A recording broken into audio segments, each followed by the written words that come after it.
Anybody else look at the Saints and say, who the hell are they? What the hell are they supposed to be? What's their identity? What are they about? Exactly, right? This reminds you, for those that are older especially, not so much for the younger fans that mostly just experienced the Saints in the mid 2000s through 2020 through the eyes of Drew Brees as their starting quarterback and Sean Payton as their head coach. This is much more reminiscent of the Aints, right? Like, this is a team that just no sizzle, no spice to it, just overall mediocre to bad, and pretty much irrelevant. That's where the Saints were for so many years, and they're back there now, comfortably. This is an irrelevant team that is going nowhere, that has no real hope anytime soon. They are just wasting everybody's fucking time. And what's interesting, the way this season started, it didn't feel like it was going to be that way, right? It's a good example of be careful of early season stuff and be careful of the wild takes and overreactions, because this team started with two massive, incredibly impressive wins that made offensive coordinator Clint Kubiak the toast in New Orleans. And you're talking about, is he going to be a head coaching candidate and blah, blah, blah. I mean, and to be fair, they beat the Panthers 47-10, and then they beat the Cowboys. Stopping the Panthers in week one was one thing. Like that, you could see they would beat the Panthers maybe, right? But the Cowboys, and to dismantle them in the way and manner and fashion that they did, that was crazy. So you had all this of like, oh my God, here's the Saints and look what they're doing on offense. And then, they had to play more games. They then proceeded to lose their next 7 games. Dennis Allen was fired mercifully, ultimately. And this Saints team, kind of whimpered off into the distance, finishing 5-12. Like, imagine that, right? You start off 2-0 in the fashion that they did. They went 3-12 the rest of the way. Yikes. No good. So what happened with the Saints this year? Why were they ultimately a bad team? Well, you look at the offense, and Derek Carr only played in 10 games due to various injuries. And again, it's like one of these things. Derek Carr is a nice guy, sure. Is he okay as a quarterback? Certainly, right? But you are absolutely kidding yourself if you think that Derek Carr is the type of guy that's going to elevate you, the type of guy that's going to be able to overcome inferior talent around him. He's just not that type of dude. He's just good enough for a team to be able to justify paying him too much every year to be their starting quarterback, like the Saints did, right?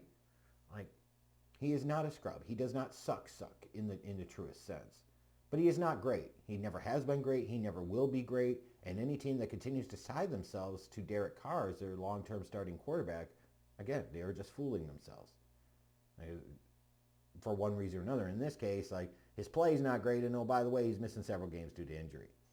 Then you have Chris Olave and Taysom Hill, two guys that are important to the Saints and what they would do on offense. They each only played in 8 games. So the offense, it's like, another year where you didn't have 1,000-yard rushers. Crazy to think about. Like, Kamara, I think, was pretty healthy this year and really good player, right? Great kind of dual threat dude, but never has had a 1,000-yard season rushing. That's just fascinating to me. Meanwhile, their defense, which in some previous years have been a pretty good strength of this team, they sucked this year. They were 30th in yards allowed, 31st against the run, 27th against the pass. It was bad when Marshawn Lattimore was traded during the season, even though that was going to come with a massive dead cap hit because he sucked so much. I mean, that's why he was traded ultimately, because he sucked. He was done. And then Cameron Jordan, who's meant so much to the Saints defense for so long, potential Hall of Fame player. He had just 4 sacks, so he's getting to the end of his reign. Like, who stands out to you or on offense or defense from this team? They don't have any superstars. Like, they're just a bad team. I don't know how else to put it, right? I'm not trying to crap on them too much, but damn it, got to be honest about it sometimes. So it's not a surprise to me that when this job opening was there, it didn't exactly seem like anybody was rushing to hurry up and take this job.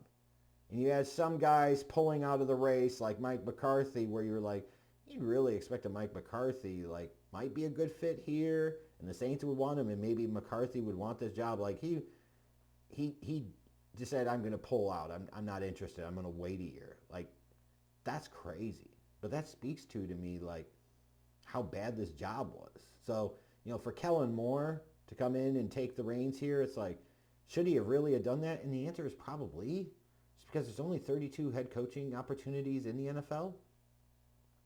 And he's coming off a situation where he just won a Super Bowl with the Eagles. Like, sometimes you got to strike when the iron is hot. And you got to bet on yourself and believe in yourself and have some confidence in yourself. And I guess that's what he did. But it's wild to me that, like, the Saints, who would want to go there, frankly, right? And now the real work begins, or I could say, does it? Because once again, this team is in salary cap hell. They're, as time of this recording, over $50 million over the salary cap. They've got $48 million in dead cap tied to three guys, and Marshawn Lattimore, Michael Thomas, and Jameis Winston. That's insane.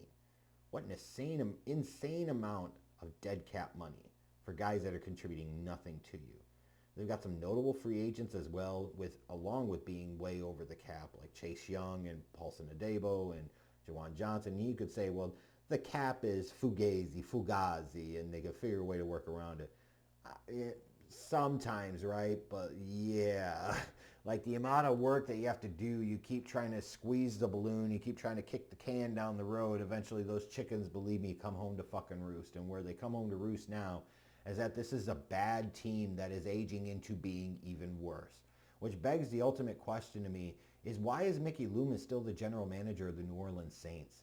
I know he's been there a long time and he's had some success, but we are now in the year of our Lord, 2025. Like, he has put them in a spot where it's a bad team in a horrible salary cap situation with no long-term prospects, honestly. They were a job of secondary or even tertiary importance in the head coaching cycle this time. Like, why is this guy still a general manager? Really? It just boggles the mind to me. Like, Dennis Allen got fired. Yeah, I understand that, but, you're now at a place where you're like, why the hell is Mickey Loomis still employed as a GM?